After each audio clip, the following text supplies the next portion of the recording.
Hello, everyone. Today we're going to be talking about the Holocaust and how it affected non-Jewish groups. My name is Gaia Innocent, and I, alongside my group members, Ashani Jackson, Sorian Harris, and Hannah Harris, will be presenting this presentation to you.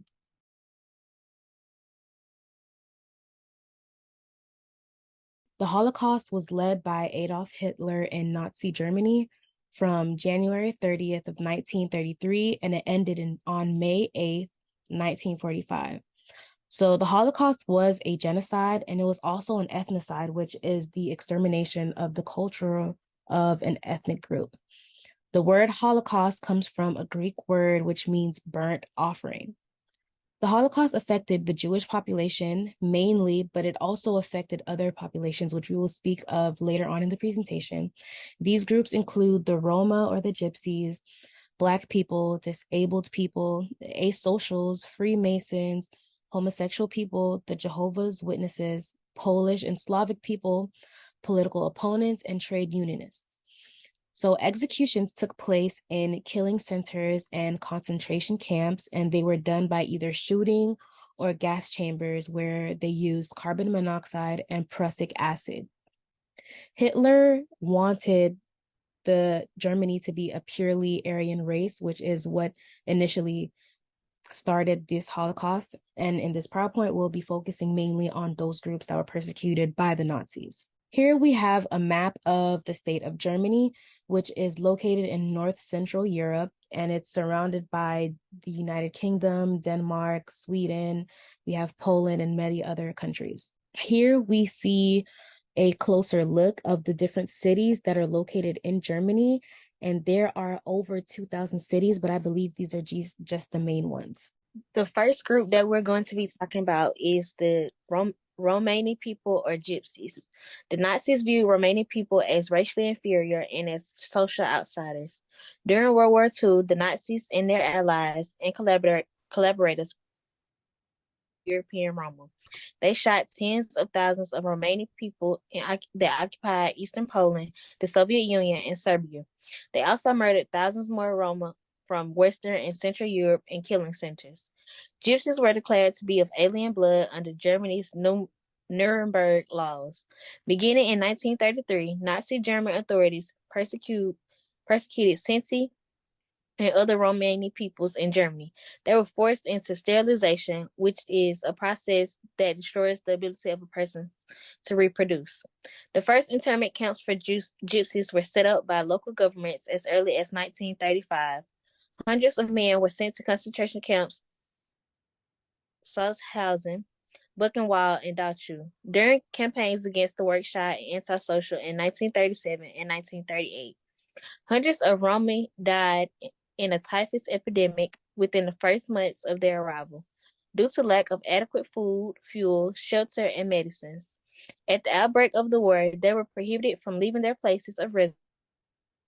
In 1940 and 1941, about 5,000 were deported to labor camps and ghettos in Poland. At the end of 1942, Hitler ordered that all gypsies be sent to Auschwitz. It is estimated that at least 250,000 European Roma were killed during World War II. The Nazi Party believed that Black people were non-Aryan and racially inferior, and therefore a danger to the health of German Aryan population. The Nazis used racial laws and policies to restrict the economic and social opportunities of Black people in Germany. Young Black and mixed race people in Germany were also targeted by the Nazi with the introduction of race science as compulsory subject in 1935 and the legal exclusion of Black and mixed race children in schools. One of the most extreme pre-war actions taken against Black Germans by the Nazi authorities was the mass sterilization of the Rhineland children, also known as Rhineland bastards, in 1937.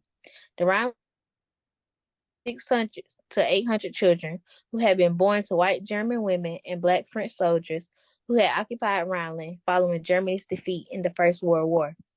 In total, approximately 385 children were secretly sterilized. African American soldiers fought in the U.S. Army during World War II, and some were taken prisoner by the German military and treated with. Many Black people ended up in prison and workhouses prisons, hospitals, psychiatric facilities, and concentration camps. The next group was the disabled people. People with physical and mental disabilities were viewed as useless to society, a threat to the Aryan genetic purity, unworthy of life. At the beginning of World War II, individuals with mental or physical disabilities were targeted for murder in what the Nazis called the T4 or euthanasia program. Doomed patients were transferred to 6 institutions in Germany and Austria, where they were killed in specially constructed gas chambers. Infants and small children with disabilities were a deadly dose of drugs or by starvation. The bodies of the victims were then burned in large ovens called the crematorium. The law for the prevention of genetically diseased offspring, more commonly referred to as sterilization law, was passed on July 14, 1933. This law named 9 disabilities and forced anyone with them to be sterilized. These disabilities range from severe physical deformity to epilepsy and also chronic alcoholism. About 200,000 people with disabilities were murdered between 1940 and 1945. In Nazi Germany, asocial was a term used by the Nazi Party to describe a group of people who did not abide by or conform to societal norms at the time.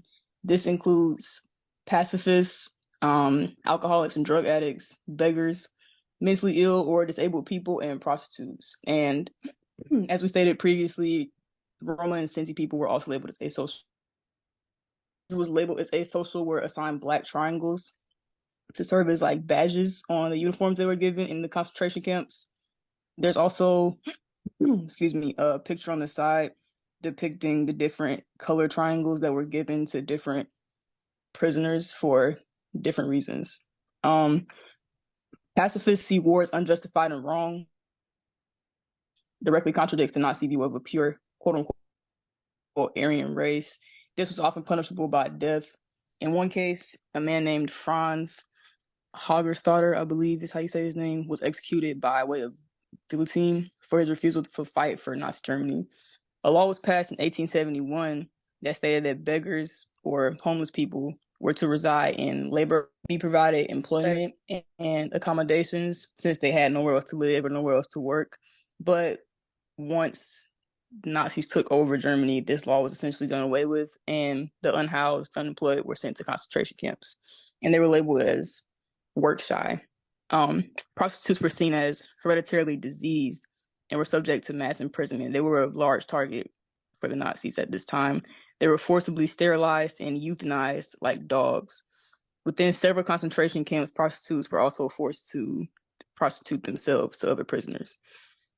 The Roman and Sinti people were forced to wear triangles as well. However, men were later assigned brown badges rather than triangles, continued to wear the black triangle because they were seen as petty criminals due to their ethnicity. Approximately 6,000 asocial people died in these concentration camps, either due to maltreatment or murder. The next group we'll be talking about are Freemasons. Freemasons were believed to be a part of a conspiracy working against the idea of German nationalism. Certain Freemason lodges also had ties to liberal Democrats in either other parts of the country or other countries in total. And they were pressured to dissolve voluntarily, but they faced violent pressure from the government, so it really wasn't voluntary. Freemasonry was also associated with Judaism at the time, which made it a large target for the Nazi efforts to create this pure race. In the summer of 1934, the German police force shut down several Freemason lodges and headquarters and confiscated many materials found in their libraries and archives. In the fall of 1934, Freemason lodges were officially declared hostile to the state by the government. In certain Nazi regimes, Freemasons were declared enemies of the state. For example, the Vichy France and subsequently authorized police surveillance of them. There were some Freemasons who were conservative and they were allowed to serve in the Nazi regime, but it was kind of hard to decipher who was conservative and who wasn't. So overall, several Freemasons were the target. Propaganda was created, like this picture on the side, to the public directly, tying Freemasonry to Judaism, thus feeding into more distrust and discrimination against them at the time. This picture on the right, it says, the translation is Jewry, Freemasonry, and Bolshevism, with the picture of a snake bearing its fangs.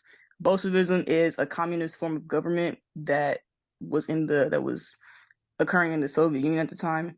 So this propaganda is essentially saying that all three of these things are directly against the Nazi principles that they were enforcing.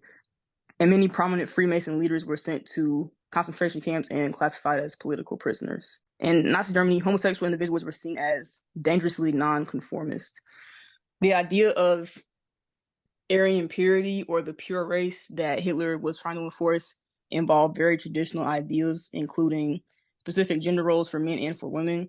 Homosexuals were viewed as a threat to this idea due to their sexuality and thus were persecuted.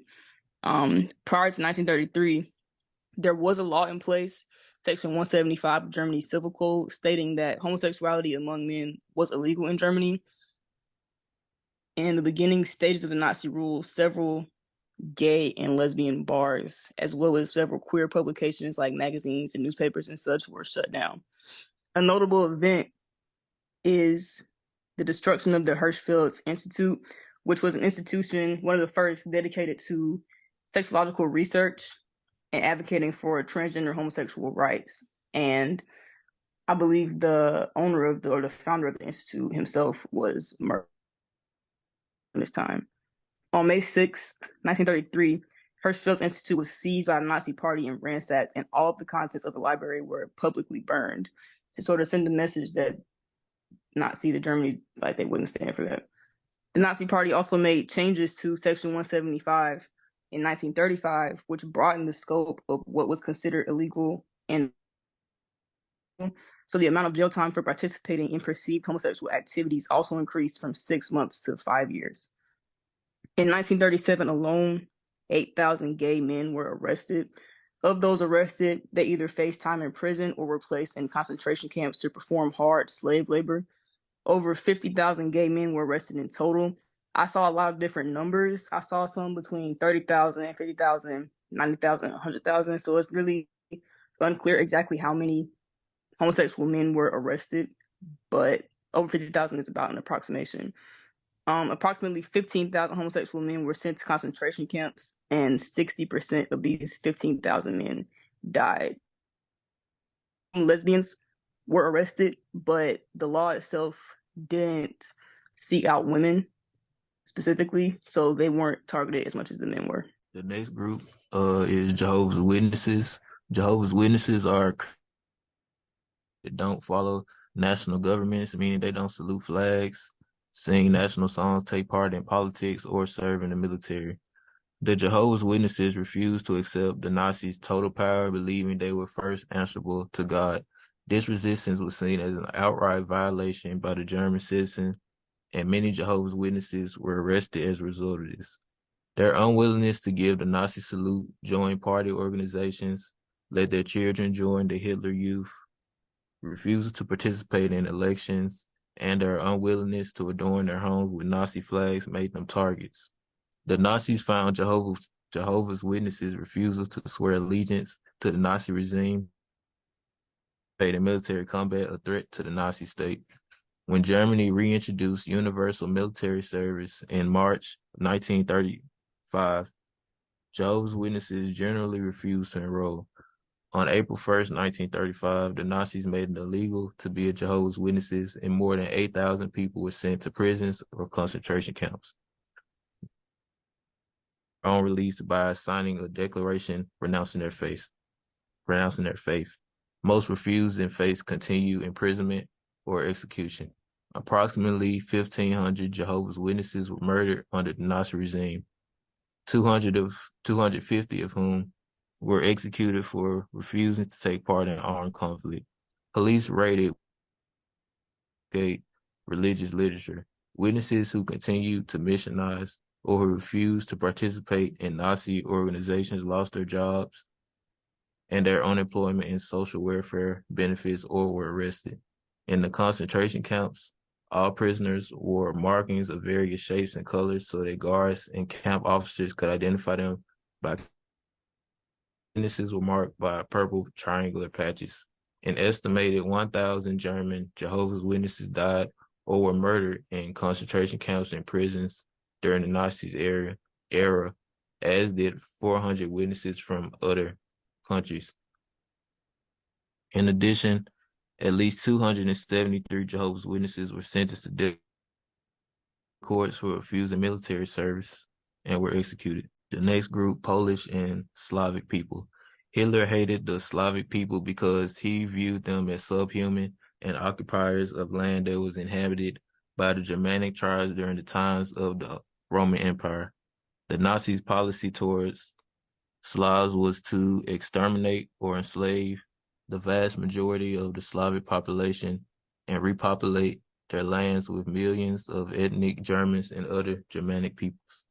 As a part of this policy, they implemented a hunger plan, which so that Germans could seize all of the food that was produced in the Soviet areas and delivered it to Germany, most particularly the German army. The full implementation of this plan would have ultimately resulted in the starvation and death of 20 to 30 million Slavic people. Hitler had a special hatred for the Poles, in part because Poland had blocked Germany from eastern expansion for centuries in the Middle Ages up until the 18th century. Hitler's reasoning for military expansion eastward was the need for more living space for the German nation.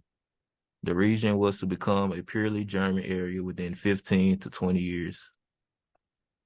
Their fundamental goal of German policy in occupied Poland was the exploitation of material and labor resources and the removal of the local Polish population and ethnic minorities. After Germany invaded Poland in 1939, more than 2 million Poles came under.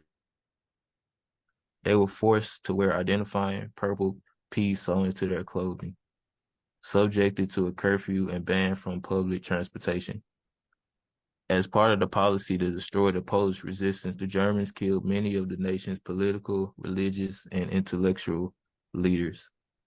They also kidnapped children, judged racially for adoption by Germans, and confined Poles in dozens of prisons and concentration and forced labor camps, where many perished.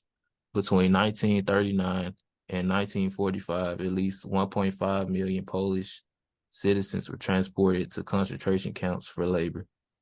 It is estimated that Nazis killed at least 1.9 million non-Jewish Polish civilians during World War II. The last group was political opponents and trade unionists.